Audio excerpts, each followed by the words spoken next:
मुलांच्या किंवा ऑफिसच्या डब्यासाठी अगदी झटपट अशी होणारी ही बटाट्याची सुक्की भाजी कशी बनवायची ते आज आपण इथं बघतोय. तर त्यासाठी मी इथं 5 ते 6 बटाटे घेतलेले. ते व्यवस्थित 2-3 पाण्याने स्वच्छ धुवून घेऊया आपण. ते आपण एका कुकरमध्ये टाकून घेऊया. कुकरमध्ये टाकल्यानंतर त्याच्यात 1 ग्लास पाण्याचं टाकून घेतलंय आणि त्या कुकरच्या आपण 3 शिट्ट्या करून घेणार आहोत. शिट्ट्या होत आहेत तोपर्यंत आपण इथे 2 मध्यम आकाराचे कांदे, 8 ते 10 हिरव्या मिरच्या, लसूण, कोथिंबीर आणि कढीपत्त्याची पानं घेतली आहेत. तोपर्यंत कुकरचे शिट्ट्या झालेल्या आहेत. व्यवस्थित शिजून झालेत.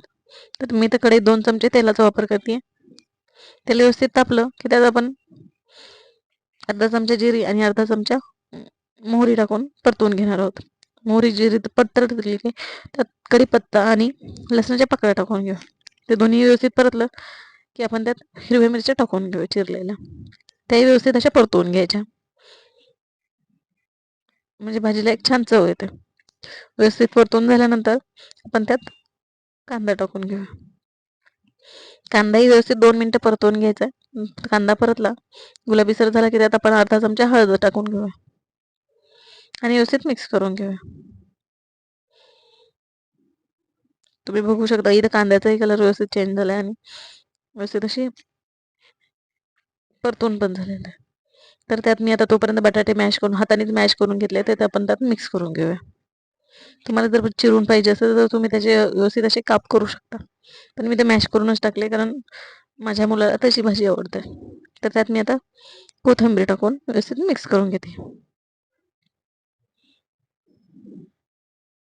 अगदी व्यवस्थित असं मध्यम गॅसवर आपण मिक्स करून घेतलं.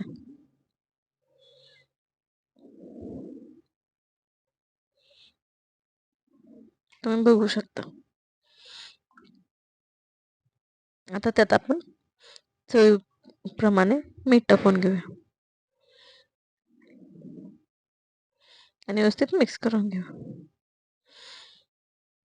अगदी झटपटीत होणारी अशी बटाट्याची सुकी भाजी तयार आहे. तुम्हाला जर ही रेसिपी आवडली असेल तर मिनूज किचनला लाईक आणि सबस्क्राईब नक्कीच करा. तसेच शेअर करा. धन्यवाद. पुन्हा भेटूया अशाच एका नवीन रेसिपी सोबत.